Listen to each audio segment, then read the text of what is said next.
بریٹا کے آنے سے پہلے اس کا بیٹا سلطان مراد آ گیا۔ قاسم بچے کے ساتھ کھیلنے لگ گیا۔ 1 گھنٹے بعد بریٹا لوٹی تو وہ مسکرا رہی تھی۔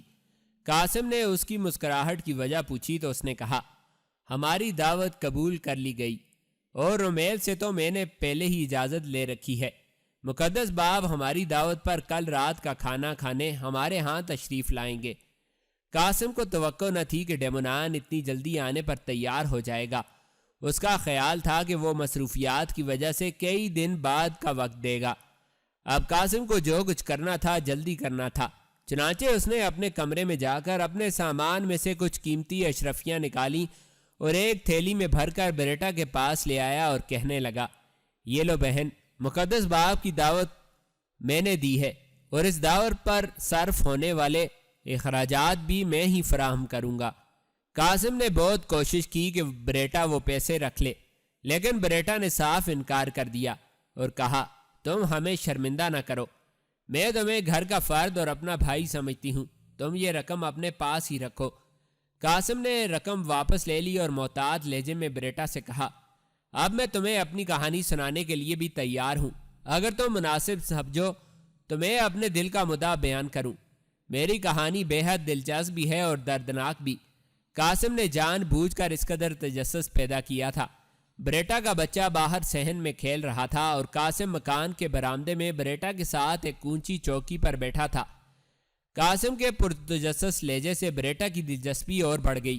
اس کا دل دھڑکنے لگا۔ خدا جانے یہ مورگن یعنی قاسم کیا سنانے والا تھا، بریٹا نے سوچا، اور اپنی تیوری پر بل چڑھا کر قاسم سے کہنے لگی، ہاں ہاں کیوں نہیں، تم اتنے تکلف سے کیوں کام لے رہے ہو، میں پورے انعماق اور توجہ سے تمہاری بات سن رہی ہوں۔ قاسم نے بریٹا کو محبت بھری نظروں سے دیکھتے ہوئے کہا، بہن، دراصل بات ہی کچھ ایسی ہے کہ مجھے تمہارے سامنے دہراتے ہوئے لا جاتی ہے۔ قاسم نے ابھی جھوٹی کہانی سنانے سے پہلے تھوڑا سا شرمانے کی اداکاری کی تو بریٹا کھلکھلا کر ہنس دی، ارے تم تو شرما رہے ہو، ایسی بھی کیا بات ہے، لگتا ہے میرے بھائی کے دل میں کوئی معجبین ڈیرا جمائے بیٹھی ہے۔ بریٹا نے قاسم کی توقع کے مطابق بات کی تھی۔ قاسم مزید شرمانے لگا اور لجاتے ہوئے بولا، تم ٹھیک سمجھی ہو، واقعی مجھے ایک البانوی لڑکی مارسی سے بے حد محبت ہے۔ وہ لڑکی صرف حسین ہی نہیں، بے حد ذہین اور دانش مند بھی ہے، لیکن وہ مجھ سے بچھڑ چکی ہے۔ اب تمہیں یہ جان کر حیرت کا جھٹکا لگے گا کہ تمہارے اسی مقدس باپ ڈیمونان نے میری مارسی کو مجھ سے جدا کر دیا ہے۔ قاسم بات کرتے کرتے رک گیا، کیونکہ بریٹا حیرت سے اچھل پڑی تھی۔ وہ قدرے بلند آواز میں بولی، او تو کیا تم مقدس باپ ڈیمونان کو جانتے ہو؟ یہ تو غضب ہو گیا، میں تو تمہیں ان کے سامنے اپنا بھائی کہہ چکی ہوں۔ اب وہ تم سے ملیں گے اور تمہیں پہچان لیں گے تو میں تمہارے ساتھ کس حیثیت سے اپنا تعارف کراؤں گی۔ لیکن قاسم نے اس سے تسلی دیتے ہوئے کہا، بریٹا بہن، گھبراؤ مت، تم تو میری کہانی سننے سے پہلے ہی گھبرا گئی، پہلے سن تو لیتی۔ ڈیمونان مجھے جانتے ہیں، لیکن یہ تو نہیں جانتے کہ میری کوئی بہن بھی ہے یا نہیں۔ جو رشتہ تم نے بتایا ہے اس پر کوئی حرف نہیں آتا، لیکن اگر تم ڈیمونان کو جانتے تھے تو تم نے مجھے دعوت دینے سے پہلے تک بے خبر کیوں رکھا؟ یہی تو میں بتانے جا رہا ہوں۔ شاید تمہیں معلوم ہو کہ بطریق اعظم ثانی ڈیمونان آج سے 7 سال پہلے ادرنا، البانیہ اور بوسنیا جیسے علاقوں میں رہ چکے ہیں۔ یہ ان دنوں کی بات ہے جب یہ البانیہ میں تھے اور میں بھی وہیں تھا۔ وہاں مجھے ایک شاہی کنیز مارتھا کی بیٹی سے محبت ہو گئی تھی۔ فادر ڈیمونان نے البانوی بادشاہ اسکندر بیگ کے لیے اس لڑکی کو مجھ سے حاصل کیا اور اس کی بیچاری ماں کو قتل کروا دیا، لیکن مارسی اسکندر بیگ کے پاس بھی نہ رہی اور لاپتہ ہو گئی۔ تب سے اب تک 7 سال ہو گئے ہیں، میں اسے ڈھونڈ رہا ہوں۔ میں قسطنطنیہ بھی در حقیقت اسی لیے آیا ہوں۔ فادر ڈیمونان مجھے اچھی طرح جانتے ہیں، اس لیے میں ان کے سامنے نہیں آنا چاہتا۔ میں چاہتا ہوں کہ تم اپنے طور پر کسی طرح ان سے پوچھ گچھ کرو اور مارسی کا پتہ لگانے کی کوشش کرو۔ بریٹا، تم میری بہن ہو اور بہنیں بھائیوں کے لیے اس طرح کی قربانیاں تو دیتی رہتی ہیں۔ بریٹا غور سے قاسم کی بات سن رہی تھی۔ بات ختم ہوئی تو وہ چہک کر بولی، لو، یہ کون سی مشکل بات ہے، تم تو ایسے ہی منصوبے بناتے رہتے ہو۔ میں سیدھی طرح فادر سے پوچھ لوں گی کہ مارسی کہاں ہے، اگر فادر کو پتہ ہوا تو ضرور بتا دیں گے۔ قاسم بریٹا کی سادگی پر مسکرا دیا۔ ڈیمنان کے دماغ سے کوئی بات نکلوانا آسان کام نہ تھا۔ چنانچہ قاسم نے بریٹا کو اپنی گھڑی ہوئی جھوٹی کہانی سنانی شروع کر دی۔ اس کی کہانی میں ایسے کئی موڑ بھی تھے جہاں بریٹا کے آنسو نکل آئے۔ کہانی کا پلاٹ تو یہی تھا جو قاسم پہلے بتا چکا تھا، البتہ اس کی جزیات اور تفصیل بڑی دلچسپ تھی۔ بریٹا پوری توجہ کے ساتھ اس کی کہانی سنتی رہی۔ قاسم نے اسے ایسا تاثر دیا کہ اسے ڈیمونان کے کردار سے کسی حد تک مشکوک کر دیا، اور وہ سنجیدہ لہجے میں کہنے لگی، ٹھیک ہے، میں تمہاری ساری بات سمجھ گئی ہوں اور میں تمہارے لیے سب کچھ کرنے کو تیار ہوں، لیکن ایک بات میری سمجھ میں نہیں آئی کہ میں فادر کے سامنے مارسی کا ذکر کس طرح چھیڑوں گی اور ان سے حقیقت کیسے اگلواؤں گی، اور تمہارا کیا ہوگا؟ کیا تم دعوت میں شامل نہیں ہوگے؟ اس طرح تو گڑبڑ ہو جائے گی۔ بریٹا کے سوالات معقول تھے، چنانچہ قاسم نے اسے جواب دیا، بریٹا بہن، تم پریشان کیوں ہوتی ہو؟ میں ڈیمونان سے صرف اتنی دیر چھپا رہنا چاہتا ہوں جب تک تم اسے مل کر اس سے مارسی کی بابت اگلوا نہیں لیتی۔ جو ہی وہ مارسی کے بارے میں بتا دیں گے میں سامنے آ جاؤں گا اور پھر دعوت میں بھی شرکت کروں گا اور اپنا خاص تحفہ بھی چرچ کی نظر کروں گا۔ مجھے یقین ہے کہ اس وقت تم سب لوگ میرا تحفہ دیکھ کر حیران رہ جاؤ گے۔ اب رہی گئی یہ بات کہ تم فادر ڈیمونان کے ساتھ مارسی کا ذکر کیسے چھیڑو گی، تو یہ لو، گفتگو کا یہی وہ مکان تھا جس کا انتظار قاسم کافی دیر سے کر رہا تھا، اور اسی خیال کو ذہن میں رکھ کر اس نے ڈیمونان کی دعوت کا سارا منصوبہ بنایا تھا۔ اب قاسم نے اپنے لباس کے اندر ہاتھ ڈالا اور جب نکالا تو اس کے ہاتھ میں ایک خوبصورت انگوٹھی تھی جس کے سبز دھاری دار پتھر میں سلیب کا نشان کھدا ہوا تھا۔ یہ وہ انگوٹھی تھی جو مارتھا نے اپنی بیٹی مارسی کو دی تھی، اور مارسی نے اپنی ماں کی یہ نشانی آخری ملاقاتوں میں قاسم کے حوالے کر دی تھی۔ قاسم نے وہ انگوٹھی بریٹا کو تھمائی اور پرتجسس لہجے میں کہا، بریٹا بہن، یہ انگوٹھی مارسی نے مجھے دی تھی، یہ اس کی ماں مارتھا کی انگوٹھی ہے، اسے تم پہن لو۔ کل جب تم فادر ڈیمونان کے سامنے جاؤ گی تو اس انگوٹھی کو دیکھ کر وہ ضرور چونکیں گے اور تم سے اس انگوٹھی کی بابت لازمی طور پر دریافت کریں گے۔ تم اچھی طرح ذہن نشین کر لو کہ تمہیں اس انگوٹھی کے بارے میں کیا بتانا ہے۔ قاسم نے بات روک دی تو بریٹا نے پرتجسس لہجے میں پوچھا، ہاں بتاؤ، مجھے اس انگوٹھی سے متعلق فادر ڈیمونان کے سامنے کیا کہنا ہے؟ اب قاسم نے بریٹا سے کہنا شروع کیا، تم نے فادر ڈیمونان سے کہنا ہے کہ تم نے یہ انگوٹھی قسطنطنیہ کے بازار سے خریدی ہے۔ جب فادر کو یہ پتہ چلے گا کہ تمہاری نظر میں یہ انگوٹھی معمولی ہے اور تم اس کی کہانی سے بالکل بے خبر ہو تو مجھے یقین ہے کہ وہ تم سے انگوٹھی مانگ لیں گے۔ تم بے شک انہیں انگوٹھی دے دینا۔ اس طرح اول تو وہ خود تمہیں مارسی کے بارے میں بتا دیں گے، اور اگر انہوں نے نہ بھی بتایا تو بھی ہمارا کوئی نقصان نہیں، کیونکہ اگر مارسی زندہ ہے اور فادر ڈیمونان اس کے بارے میں جانتے ہیں تو یہ انگوٹھی وہ مارسی تک ضرور پہنچائیں گے۔ اس طرح مارسی کو خود بخود پتہ چل جائے گا کہ انگوٹھی کہاں سے چل کر آئی ہے اور کس طرح اس تک پہنچی ہے، اور اگر تم چاہو تو انگوٹھی دینے سے پہلے فادر پر یہ شرط عائد کر سکتی ہو کہ وہ تمہیں اس انگوٹھی کے بارے میں بتائیں۔ سیدھی سی بات ہے، نہ زیادہ پیچیدہ اور نہ مشکل۔ کیا تم اس طرح کر سکو گی؟ مجھے یقین ہے کہ وہ کچھ نہ کچھ ضرور بتائیں گے، جسے میں ساتھ کے دریچے سے سننے کی کوشش کروں گا یا بعد میں تم سے پوچھ لوں گا۔ قاسم جانتا تھا کہ ڈیمونان جو بچپن سے مارسی کے گھر آتا جاتا تھا اور مارتھا کے ساتھ بہت گہرا تعلق رکھتا تھا، لازماً مارتھا کی انگوٹھی کو پہچان لے گا، اور جب بریٹا اپنی لا علمی کا اظہار کرتے ہوئے سادہ سے انداز میں اسے بتائے گی کہ اس نے یہ انگوٹھی بازار سے خریدی ہے تو وہ حیران رہ جائے گا، اور اگر ابھی تک مارسی کے ساتھ اس کا تعلق قائم ہے تو یقیناً یہ انگوٹھی مارسی کو دکھانے کی غرض سے حاصل کرنا چاہے گا، اور یہی وہ وقت ہوگا جب بریٹا اسے مارسی کی حقیقت اگلوا سکے گی۔ اب بریٹا اس قضیے میں گہری دلچسپی لے رہی تھی، وہ مکمل لائے عمل سمجھ گئی اور قاسم کے ساتھ بھرپور تعاون کرنے کے لیے تیار ہو گئی۔ اگلے روز رات تک قاسم نے بڑی مشکل سے وقت کاٹا۔ رومیل آج اپنے گھر میں ہونے والی دعوت کی وجہ سے جلد گھر آ گیا تھا۔ ڈیمونان کے لیے بریٹا نے عمدہ سے عمدہ کھانے بنائے اور مقدس باپ کے استقبال میں اپنے گھر کو خوب سنوارا اور صاف ستھرا کیا۔ اس نے ڈیمونان کے بیٹھنے کا اہتمام اس کمرے میں کیا جس کے ساتھ والے کمرے سے ڈیمونان کی باتیں سنی جا سکتی تھی، کیونکہ درمیانی دیوار میں ایک چوبی دروازہ تھا۔ اس نے قاسم کو اس دروازے کے بارے میں بتا دیا۔ قاسم کو اطمینان ہوا کہ بریٹا اس کے ساتھ بھرپور تعاون کر رہی ہے۔ سورج غروب ہونے سے کچھ دیر پہلے قاسم کسی کو کچھ بتائے بغیر رومیل کے گھر سے نکل گیا اور کسی قدر فاصلے پر گلی کی نکڑ پر لگے پام کھجور کے درخت کے نزدیک کھڑا ہو کر انتظار کرنے لگا۔ وہ یہاں بوقت ضرورت پام کے موٹے تنے کی اوٹ سے ڈیمونان کو آتے ہوئے دیکھ سکتا تھا۔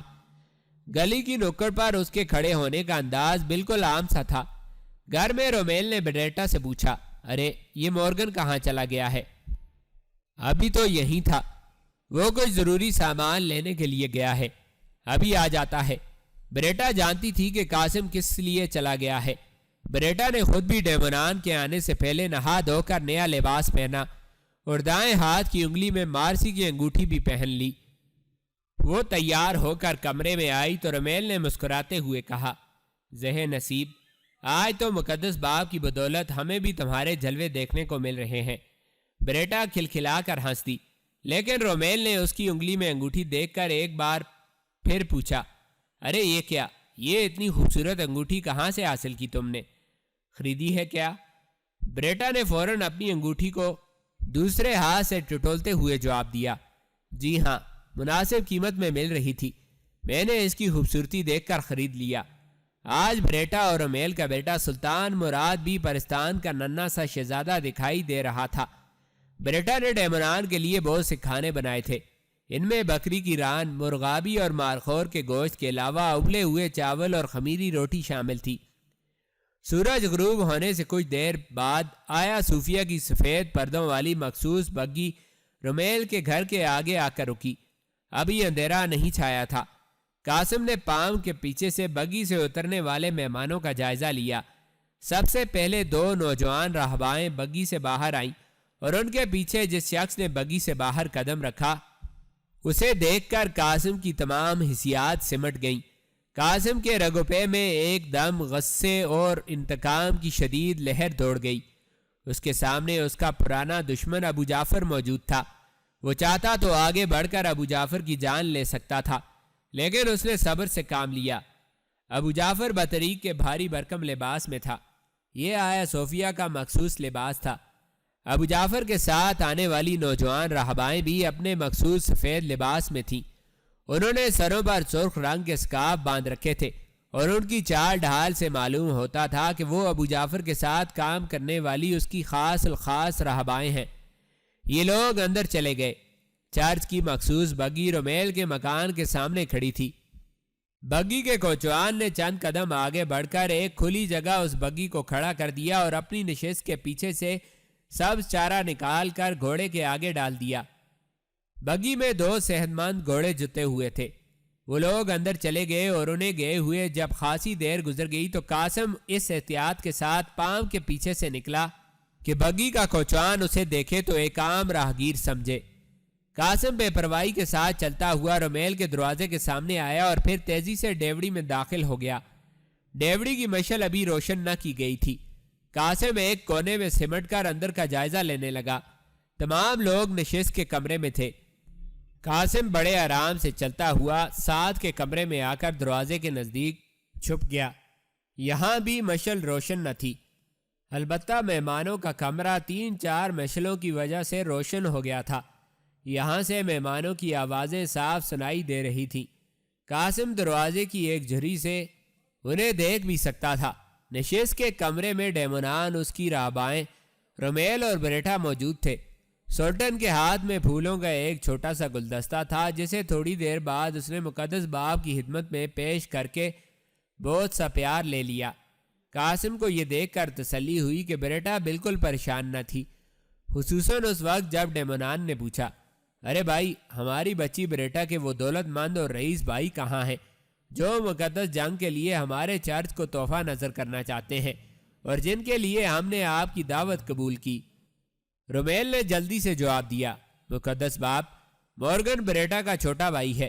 ہم سمجھ رہے تھے کہ آپ کو آتے آتے کافی دیر ہو جائے گی، اس لیے وہ تھوڑا سا سامان خریدنے کی غرض سے بازار کی جانب نکل گیا، لیکن آپ تو جلد آ گئے، اس لیے ہم اب مورگن کی عدم موجودگی پر شرمندہ ہو رہے ہیں۔ نہیں بچوں، تمہیں شرمندہ ہونے کی ضرورت نہیں، کوئی بات نہیں، ہم ان کا انتظار کر لیتے ہیں۔ ڈیمونان جس وقت یہ بات کر رہا تھا، بریٹا جان بوجھ کر اپنی انگلی میں مارسی کی انگوٹھی گھمانا شروع ہو گئی۔ وہ بظاہر یہ سب کچھ غیر ارادی طور پر کر رہی تھی۔ ڈیمونان کی نظر فوراً مارسی کی انگوٹھی پر جا پڑی، لیکن پہلے پہل اسے کچھ محسوس نہ ہوا۔ بریٹا ڈیمونان کے سامنے احترام سے بیٹھی تھی اور ایک غیر ارادی حرکت کے طور پر اپنی انگلی میں انگوٹھی کو مسلسل گھما رہی تھی۔ قاسم نے دل ہی دل میں بریٹا کو داد دی، اور کچھ دیر بعد وہی ہوا۔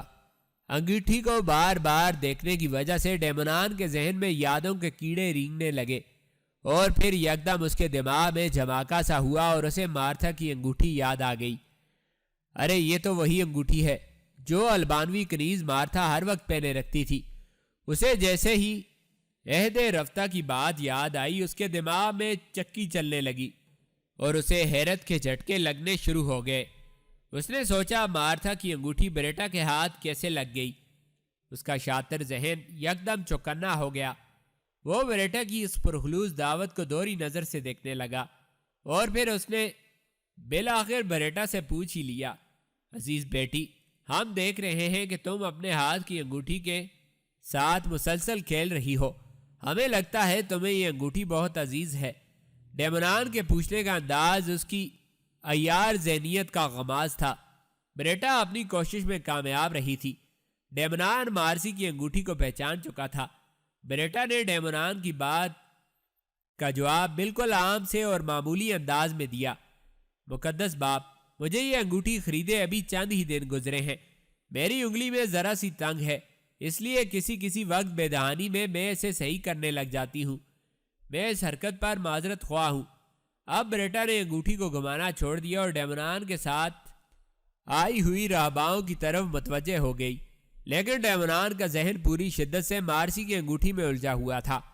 بریٹا نے خریدنے کی بات کی تو ابو جعفر کے تمام غیر ضروری شکوک دور ہو گئے، لیکن اب وہ سوچ رہا تھا کہ یہ انگوٹھی قسطنطنیہ کیسے پہنچ گئی اور بریٹا کے ہاتھ کیسے لگ گئی۔ اسے سب کچھ بھول گیا اور صرف 7 سال پہلے کے واقعات یاد رہ گئے۔ بریٹا نوجوان راہباؤں کے ساتھ بات کر رہی تھی کہ ڈیمونان نے بریٹا سے پھر سوال کیا، بیٹی، ہم اگر تم سے کچھ مانگے تو کیا ہمیں عنایت کر دو گی؟ رومیل ڈیمونان کی بات سے بری طرح چونکا اور بریٹا کی انگوٹھی کو غور سے دیکھنے لگا۔ بریٹا نے بڑے سلیقے سے ڈیمونان کی بات کا جواب دیا، کیوں نہیں، مقدس جنگ کے لیے تو میں اپنی جان بھی دے سکتی ہوں، آپ حکم کیجئے۔ ہمیں مقدس جنگ کے لیے نہیں، اپنے لیے کچھ درکار ہے۔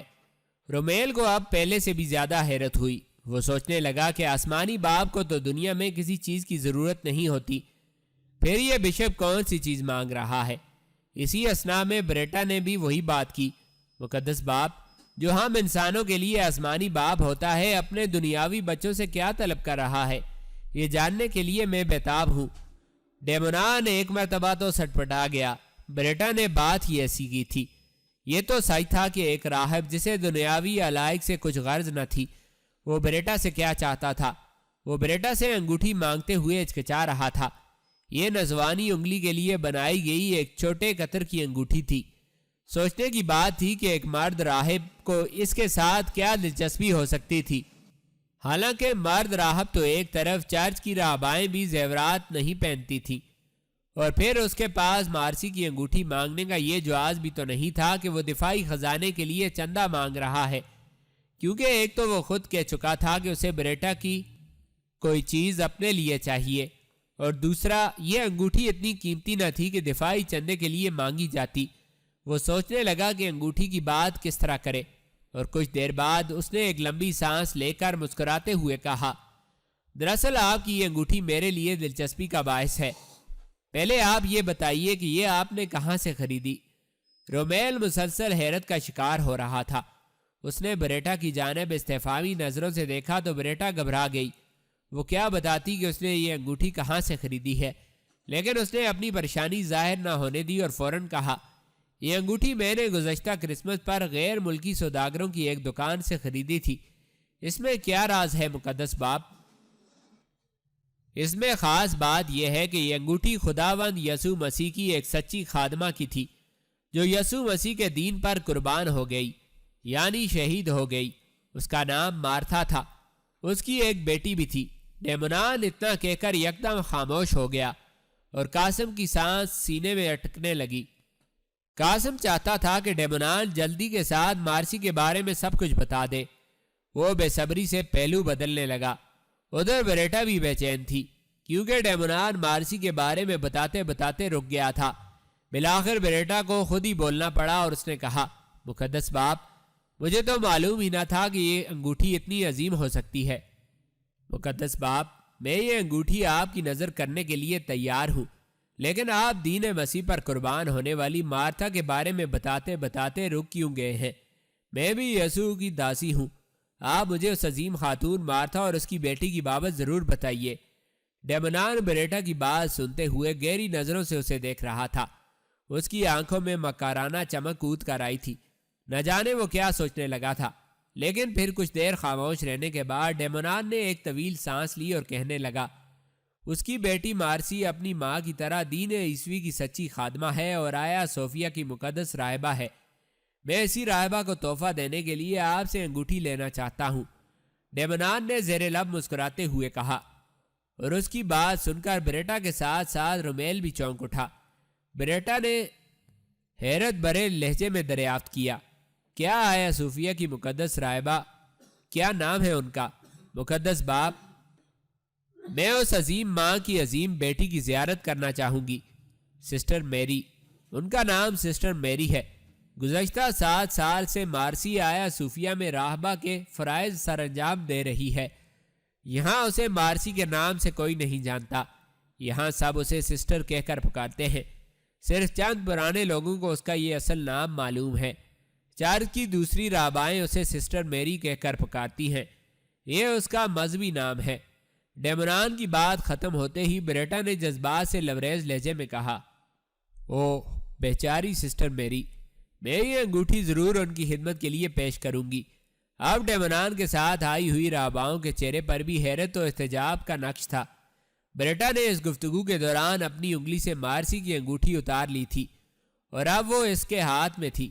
بریٹا نے اٹھ کر انتہائی احترام کے ساتھ مارسی کی انگوٹھی ڈیمونان کی خدمت میں پیش کر دی۔ ڈیمونان نے کسی قدر پرجوش انداز میں مارتھا کی اس یادگار انگوٹھی کو لے لیا۔ کچھ دیر کے لیے کمرے میں خاموشی چھا گئی، پھر ڈیمونان بولا اور اس نے دھیرے دھیرے مارتھا اور اس کی کہانی سنانی شروع کی۔ یہی وہ نازک وقت تھا جب قاسم ساتھ والے کمرے میں موجود نہ تھا۔ وہ تو مارسی کا سسٹر میری کی حیثیت سے ذکر سنتے ہی وہاں سے اٹھ گیا۔ اس کے کانوں میں جو ہی مارسی کے زندہ سلامت قسطنطنیہ میں داخل ہونے کی خبر پہنچی، اس کے بدن پر جوش کی وجہ سے ہلکی کپ کپی طاری ہو گئی۔ محبوب سے بچھڑنے کا دکھ آج یکدم جوان ہو گیا تھا۔ وہ مارسی سے والہانہ محبت کرتا تھا۔ اس کے تو تصور میں بھی نہ تھا کہ مارسی قسطنطنیہ میں ہوگی۔ وہ تو یہ سمجھ رہا تھا کہ آج سے 7 سال پہلے جب مارسی البانیہ لے جائی گئی تو وہیں کہیں گم ہو گئی۔ یہ سن کر کہ مارسی قسطنطنیہ کے چرچ آیا صوفیہ میں ہے، قاسم کے بدن کا ایک ایک بال کھڑا ہو گیا۔ وہ اپنی مارسی سے مل سکے گا، وہ اپنی مارسی کو دیکھ سکے گا۔ مارسی اس سے مل کر کیسا محسوس کرے گی؟ ان دردناک سوالات کی لذت نے اسے سرشار کر دیا۔ اب اسے ساتھ والے کمرے میں چھپنے کی ضرورت نہ تھی۔ وہ تیزی سے اٹھا اور انتہائی احتیاط کے ساتھ نہ صرف کمرے سے بلکہ مکان سے نکلتا چلا گیا۔ اب اسے اپنا اگلا قدم اٹھانا تھا اور اس کا اگلا قدم ابھی تھوڑی دیر میں ظاہر ہونے والا تھا۔ ادھر کمرے میں وہ نازک لمحہ آ چکا تھا جس نے بریٹا کے سامنے قاسم کی ساری کلی کھول کر رکھ دی۔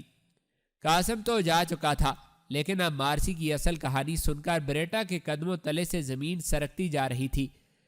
قاسم نے اتنی لمبی چوڑی منصوبہ بندی کے دوران یہ سامنے کی بات نظر انداز کر دی کہ ڈیمونان جب بریٹا کو مارسی کی اصل کہانی سنائے گا تو قاسم کا پول خود بہت کھل جائے گا۔ اور اب تو بریٹا کہانی سن چکی تھی۔ اتنے بڑے راز کا انکشاف ہونے پر اس کا بدن لرزنے لگا اور اس کا سر چکرانے لگا۔ وہ ڈیمونان کی زبانی سن چکی تھی کہ مارسی کسی طرح قاسم بن حشام نامی ایک مسلمان نوجوان کے دام فریب میں جکڑی گئی تھی۔ ڈیمونان نے یہ بھی بتایا کہ پہلے پہل تو وہ مارسی کو اغوا کر کے لایا تھا، البتہ اس نے بہت سی باتیں چھپا بھی لی تھیں۔ مثلاً اس نے یہ نہیں بتایا تھا کہ ادرنا میں اس وقت تک ابو جعفر بن کر رہ رہا تھا، اور نہ ہی اس نے بتایا کہ مارتھا کو تو اس نے خود قتل کر کے راستے سے ہٹا دیا تھا۔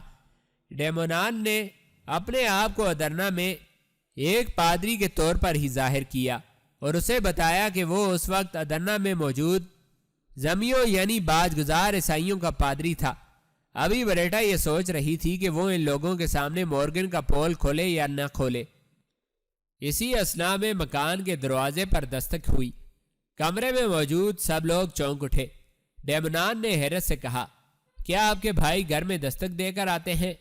اس سوال پر بریٹا اور رومیل دونوں سٹپٹا گئے۔ رومیل یکلخت اٹھا اور مکان کے دروازے پر یہ دیکھنے کے لیے چلا گیا کہ کون آیا ہے۔ بریٹا ابھی تک مخمسے میں پھنسی ہوئی تھی۔ وہ سوچ رہی تھی کہ ساتھ والے کمرے میں تو مورگن چھپا بیٹھا ہے اور ادھر اس کا سارا پول کھل چکا ہے۔ اس نے سوچا کہ کہیں ایسا نہ ہو مورگن پول کھل جانے کے ڈر سے نکل جائے۔ اسے بے حد دکھ بھی ہو رہا تھا کہ مورگن نے اسے بہن بنا کر دھوکہ دیا تھا اور اسے جھوٹ بول کر استعمال کیا تھا۔ بریٹا خون کے گھونٹ پی کر رہ گئی، لیکن اسے منہ سے کچھ بولنے کی ہمت نہ ہوئی۔